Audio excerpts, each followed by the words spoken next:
Hiya!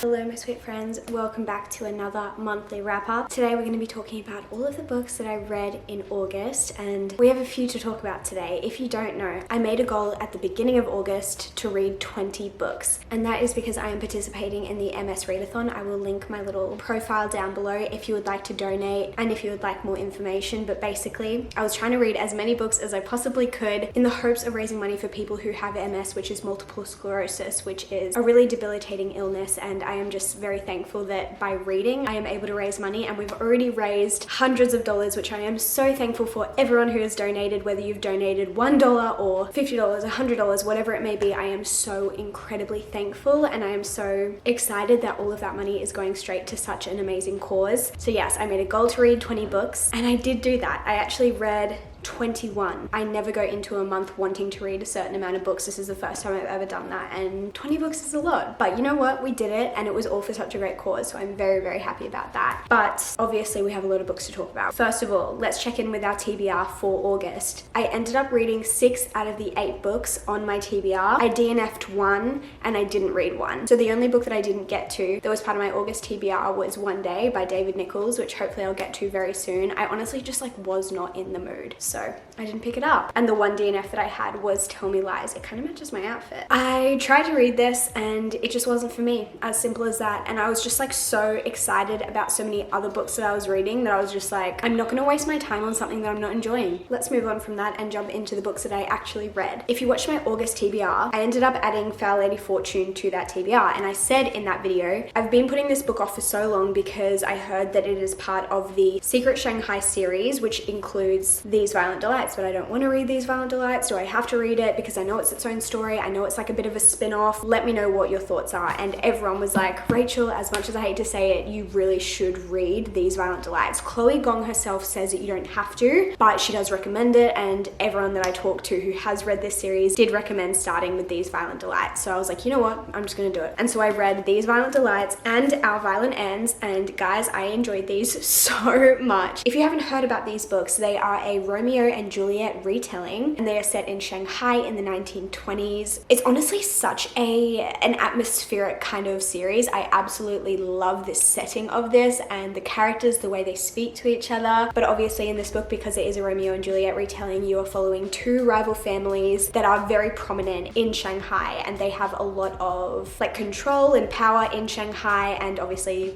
they don't like each other. And even though they're rivals, we have 2 characters from 2 opposing families. We have Juliet and Roma, who end up having to work together because there is something really bad going on in Shanghai, and they realize that the only way they can kind of beat it, I guess, is by working together. So that's kind of how the story goes. I loved this duology so much. I'm so glad that you guys encouraged me to read it. I read One for My Enemy by Olivia Blake a couple of months ago, and that is also a Romeo and Juliet retelling, and I really, really enjoyed that one. I think the writing in Olivia Blake's one was my favorite, but I think the romance was significantly better in this duology. This one is also YA, by the way, and I may as well just continue with the other 2 books that I read in that series. So we have Foul Lady Fortune and Last Violent Call. Foul Lady Fortune actually follows a side character from the original duology, from These Violent Delights and Our Violent Ends. I think if anything, this one had even more action in it. It had secret identities. There's a marriage of convenience in this, and this one is getting a sequel, which comes out really soon, and I'm so excited to see where the story goes, because this book definitely did end on a bit of I don't know if cliffhanger is the right word, but definitely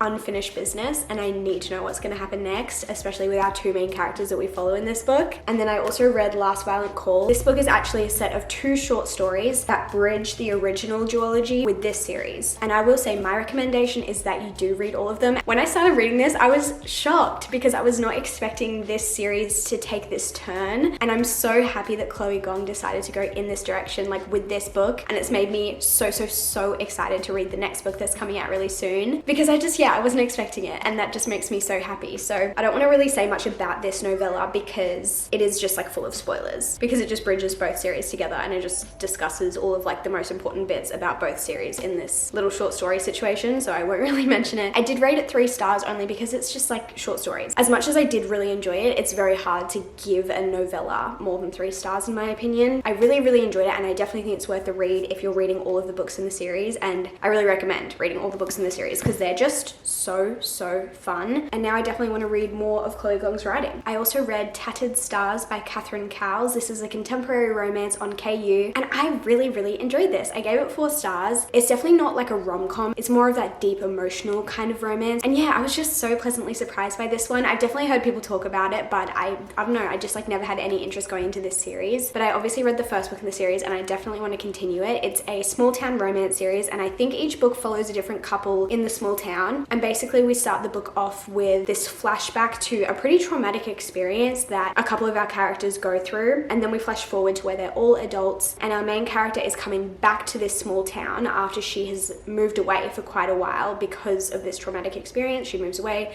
but she's come back because she owns a property in this small town. She has inherited it, so she wants to move back, and we just kind of follow her as she reconnects with all of the people from her past and how she heals from that, and also how she falls in love. And it's a really beautiful story, but also like so interesting. I would say it's more of a romantic suspense kind of vibe. I think if you like Devney Perry's books, this book reminded me a lot of like Indigo Ridge, Juniper Hill, that kind of vibe. So I definitely recommend if you like Devney Perry's writing. I don't think it's like the best book in the world, but I definitely really enjoyed it, and it was just like a really interesting book because we have that suspense element, that mystery element, but it's also such a good romance. So yeah, I really enjoyed it, and I definitely think it's worth a read, and I'm intrigued to continue the series and follow some of the other characters' romances as well. A few of these books that I'm going to mention today I also read in reading vlogs, so I will link those specific vlogs down below and like which books belong in each vlog if you want to get like a more in-depth review and like see my reactions and my thoughts throughout reading them. But one of the ones that I read in one of those reading vlogs is Once More with Feeling, and I ended up giving this a 3.75, which honestly is a pretty good rating. I think my feelings towards this were I liked a lot of elements, but I also disliked a lot of elements, so that's why my star rating is kind of just like somewhere in the middle. I think our author made some interesting decisions with the behavior of her characters, and I don't like fully understand why she chose to make them do certain things, but I did really enjoy most of the plot. I really enjoyed the writing, and Alyssa Sussman, I don't know how she does it, but she just has this way of making me like not want to put a book down and just like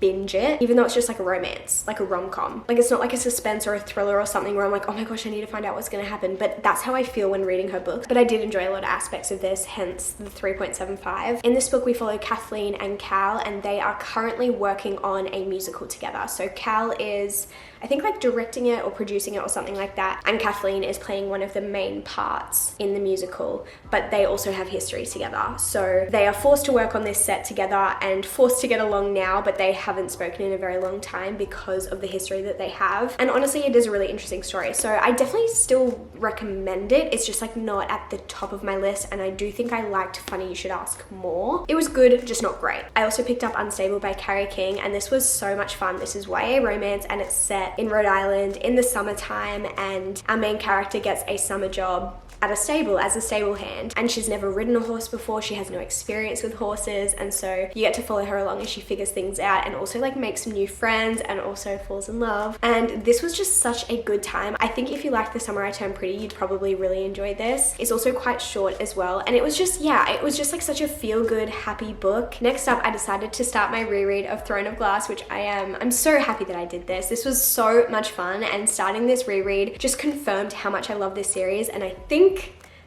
don't hold me to this, but I think I have decided that I am a Throne of Glass girly. Above Sarah J Maas's other series, I think Throne of Glass is my favorite. I think our main character in Throne of Glass is just like literally the best main character I've ever read about in my life. Like she is just so freaking cool. So yeah, I started my reread. I loved both of these. I know that there's a lot of controversy about which one you should start with and the reading order and all of those sorts of things, but I'm just reading it the way I want to read it, so please don't come at me. No matter if I started with Assassin's Blade or Throne of Glass, someone would have been unhappy with me, so I know, I don't want to hear it.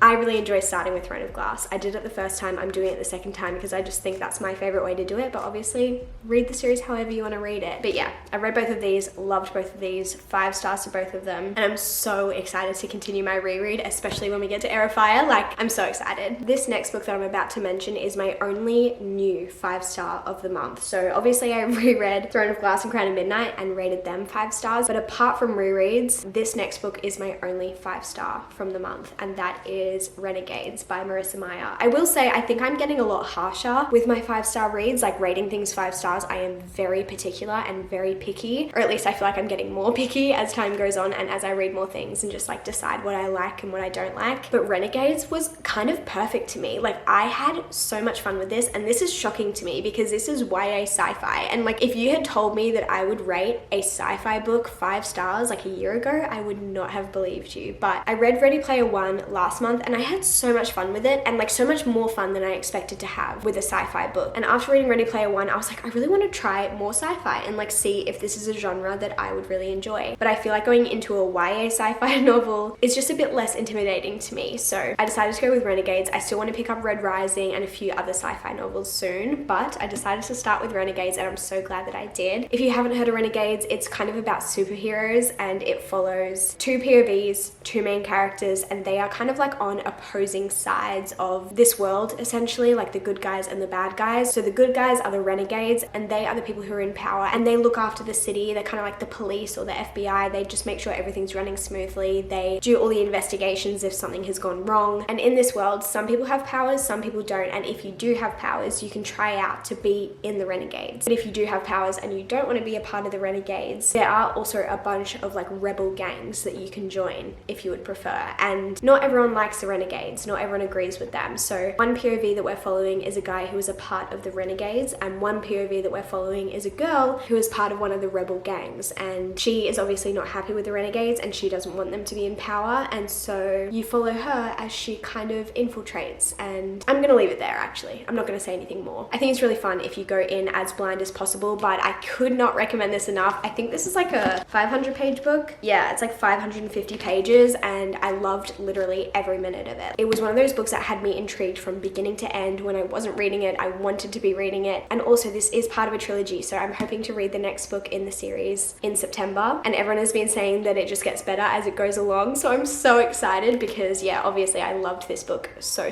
much and I cannot recommend it enough. I also filmed a 24-hour readathon this month, so I'll quickly go through the books that I read in that readathon, but again, I'll link it down below if you want to see like my full thoughts, my full reactions. First up, I read This Time It's Real by Anne Liang. This is a really sweet little like YA rom-com. It's about a girl who writes a blog post about her love life and it ends up going viral, and then she needs to find a guy to fake date so that people don't find out that she was making it up. There's obviously a lot of reasons as to why she needs to like have this whole situation going on, and obviously you can read about it, but it's just like a fun little rom-com. It's obviously a bit cheesy and our main character is very awkward and it's a bit cringy at times, but overall I had so much fun with this. I read it so quickly because it was just so easy to read, so fun, so lighthearted, so feel good, and I think I gave this one 4 stars. It was really fun. I also read Something Wilder by Christina Lauren, and this was so random. I am glad that this is not on my physical TBR anymore, but it wouldn't be at like the top of my recommendations list. This is a second chance romance, definitely more of like a rom-com than a romance, but it's also got a large adventure element to it and a bit of like a mystery element to it. In my opinion, it did feel a little bit messy, like there was a lot going on and I don't know if it did all of the elements very well. I also like guessed a lot of the things that were supposed to be like plot twists or surprises, I guess, but I still had fun with it. I just don't think it was like a favorite of mine, so I gave this 3 stars. I also picked up another rom-com, which was On a Night Like This by Lindsay Kelk. This honestly was really fun. I think I gave this like a 3.75. It's probably almost a 4 stars. Like I honestly definitely would recommend it. My main hesitation with this one is that it's marketed as like a rom-com, but you don't even meet the love interest until like 2/3 of the way through the book. And it is a Cinderella retelling, like loosely. So our main character meets the love interest and like knows him for literally one night and then it just moves on. So obviously very reminiscent of Cinderella. Like I understand why that was the case, but if you don't like insta love, this is probably not the book for you. But honestly, I had fun with it. Basically in this book, you're following our main character who is an assistant for a lot of different people and she gets assigned to a famous singer. And this famous singer is just a very difficult lady to work for. So our main character is just really struggling, but she gets to go to a really cool event and you basically just follow her from there. She's very much in her YOLO era. Like the assistant is very much just like, I'm here, I'm just gonna like do whatever, I'm just gonna YOLO it. And she does, and she has a great night, and she has a lot of fun, and you follow the story from there. It honestly was really fun and really cute. I did enjoy it. I just wish the romance was like prolonged a little more and we had more time with our love interest before feelings got involved, you know? And I also read Marriage for One by Ella Mays, which I feel like everyone has been waiting for me to read this. It's been on my TBR for so long, and you guys have been telling me that it's so good, and I haven't been listening. And then I finally picked it up and I was like, oh my gosh, guys, this is so good. You were all so right, and I shouldn't have put it off this long. So my formal apology, I'm so sorry for putting this one off. Honestly, the main reason I put it off is just because it's very long. It's like 500 pages, and obviously it's like a romance. Like, why is a romance 500 pages? Like, someone please let me know. But in saying that, I literally loved every minute of it. I gave this one 4.5 stars, which is such a good rating. I also annotated it. I don't know if you can really see that very well, but I wrote so many things. I underlined so many things. Like, it is just like the perfect grumpy sunshine, like the perfect amount of grumpy, the perfect amount of sunshine, great banter, great acts of service, and it just had me like kicking my feet giggling. Like, I really loved it. So I would definitely recommend reading this. I know it's a little long, but it definitely doesn't feel that long when you're reading it. This was just such a pleasant surprise to me. I also finally read The Serpent and the Wings of Night by Carissa Broadbent, and also the little novella that goes after it, which is called Six Scorched Roses, and I really enjoyed both of them. I gave The Serpent and the Wings of Night 4.25, and I gave the novella 3 stars, but again, that kind of just goes back to the whole novella situation where I find it hard to rate novellas very highly. But The Serpent and the Wings of Night, I really enjoyed it. It did take me a while to get through it because it is quite a long book, and I don't know how much I love vampires. Like, I don't know if that's really like my fantasy vibe. I was never a Twilight girly, so I feel like if you're a Twilight girly growing up, I think it would be like such a fun read for you, but like I've never really had my vampire era, and now reading like a vampire fantasy for the first time feels more like icky than fun. I honestly don't know why, because obviously I read a lot of other fantasy and there's a lot of like killing and murder and war and like weapons and like icky things that go on in a lot of other fantasy books that I read and really enjoy, but for some reason the whole blood situation, I don't know, I don't love it. But that's honestly my only like critique with the book. Like, I really loved the plot, I really liked our characters, the ending was so interesting, and I was like not expecting it to go the way that it did, and I definitely need to pick up the next book in the series. But again, that whole vampire situation is kind of putting me off a little bit. I don't know. I'm trying to think if I enjoyed it more than I enjoyed Daughter of No Worlds, because I've already read that trilogy. I don't know. I found Daughter of No Worlds a lot slower than The Serpent and Wings of Night, definitely. But yeah, overall, I'm not sure. I've obviously read one whole series and like not finished the other series, so I shouldn't like compare them yet until I've finished both, but yeah, I guess we'll see. I also finally started the Shades of Magic trilogy, and I have been wanting to start this trilogy for so long, so I'm very glad that I finally started it. I read the first 2 books, so I obviously still have to read the 3rd one, but she's chunky, so it's gonna take me a second to read that one, but I did read the first 2. This is the first one, A Darker Shade of Magic. I rated it 4 stars. I enjoyed it, but I wasn't like obsessed, and I definitely thought I was going to be more obsessed than I was, and I'm not sure if I just like went in with too high of an expectation, or if I just read this when I wasn't like completely in the mood for it. I think that definitely could have been the case. I honestly felt like the magic system was kind of confusing to me, but again, I don't know if it was just because I like wasn't in the mood and I like wasn't like fully invested, and I did restart this. Like, I read the first like, I don't know, 50 pages, and then I was like, I don't know what's going on. Like, I'm so confused. So I went back and restarted it and read it all the way through, and that definitely helped because I just needed some clarification. It's just a very unique magic system. Basically, we're following our main character, Kel, who is like a magician, and he is like a very rare type of magician. There's only like a few left in the world, and he can travel between parallel universes and like parallel versions of London, and there are 4 different Londons, and he can go back and forth between them, and like not really many people can do that. So he's kind of like a messenger between all of the Londons. And then we also have Lila, who is a thief, and she kind of just gets herself involved in Kel's life, and then they end up working together a little bit, I guess. So I rated this one 4 stars. I thought it was good, but it wasn't as good as I was expecting it to be. But then I picked up the second book probably like a week or 2 later. Like, I had a bit of a break in between, and I really enjoyed this one. This one was very, very good. I don't know if it was because I already knew the magic system and I already knew the characters, so I could just like jump straight back back into it and it felt very familiar to me, or if I was just like more in the mood to pick it up. But I just had so much fun with this. Like I really just couldn't get enough of it. I gave this one 4.25, but maybe it's honestly like a 4.5. I'm not sure. I shouldn't get ahead of myself. I'll give it like 4.25, but just know that I had a lot of fun with this and I thought it was like significantly better than the first one. Again, maybe it was just my mood, I don't know. But I just really liked how much of Lila we got in the second book here. And also the plot in this one was just really fun. There's also like a competition aspect in this one, like a competition between all the magicians, which was so entertaining to me. And there's a lot of like sneaking around, a lot of secrets from Kel and from Lila, and they're even keeping secrets from each other for a lot of the book, and that was just like really, really fun. And honestly, I finished this one being like, I want to start the third book straight away. And I actually have started the third book.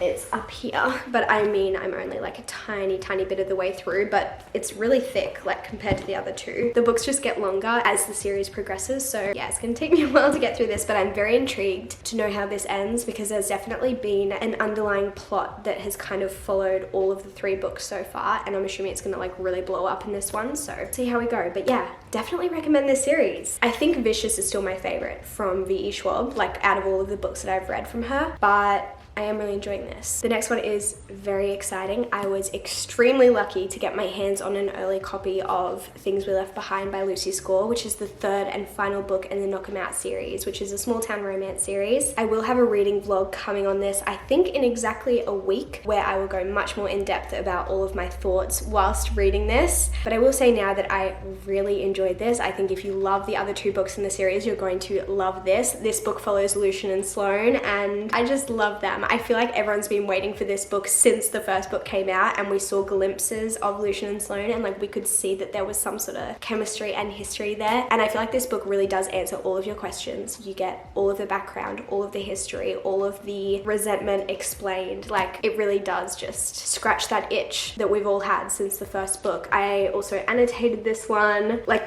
it's really good. It is 580 pages, so she's kind of long, but she's worth it. This comes out September 5th, so definitely get your hands on it when it comes out. Last night, actually, I finished my 20th book of the month, and that was Next of Kin, which is another Kindle Unlimited romance, and I really enjoyed it. One of my besties, Kirsty, loves this author, and so she has been telling me to read these books for so long, but I finally picked it up, and I did choose to start with Next of Kin, but I've heard so many good things about Out on a Limb, I think it's called. Everyone's been reading that one recently, so I definitely want to pick that one up sometime soon, but I did decide to start with Next of Kin. I really liked the premise of it, but in this book we follow our main character who is very unexpectedly made to be the guardian of a baby who is like someone in her family, but she has been entrusted to look after this baby, and she's like 24 years old, and now she just literally has a child. Newborn baby, actually, not even child. And so obviously it's a very unexpected situation, and there's a lot of things that go on in terms of the logistics of it, but she is forced into a bit of like a forced proximity situation with another guy who is also a guardian of someone in his family. And honestly, it's just a really fun time. I do think I enjoyed the first half more than the second half, and I do wish it was a little bit more slow burn than it was, but overall I had a lot of fun with it, so I think I'd probably give it like 4 stars. I think it's also around the 300 page mark, so it feels quite quick, and it was just like the perfect like in between read. But I really want to read Out on a Limb because people just rave about that book. And lastly, I am cheating a little bit because I haven't finished this book yet, but I am currently reading The Bodyguard by Catherine Center, but I'm also filming this video a little bit early because it's like the only chance that I have to film it, and so I do still have a few days left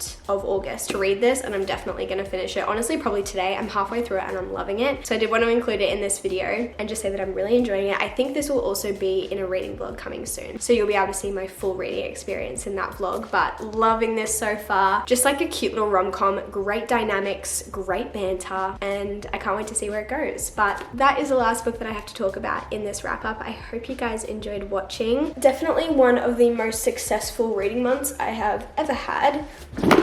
Whoops. Not just in terms of how much I read, but just like how much fun I had with these. I feel like I didn't really have any books that were like bad. I feel like I ended up enjoying all of them. So hopefully you guys found some new recommendations. I love you all so much, and I will see you in my next video very soon. Goodbye.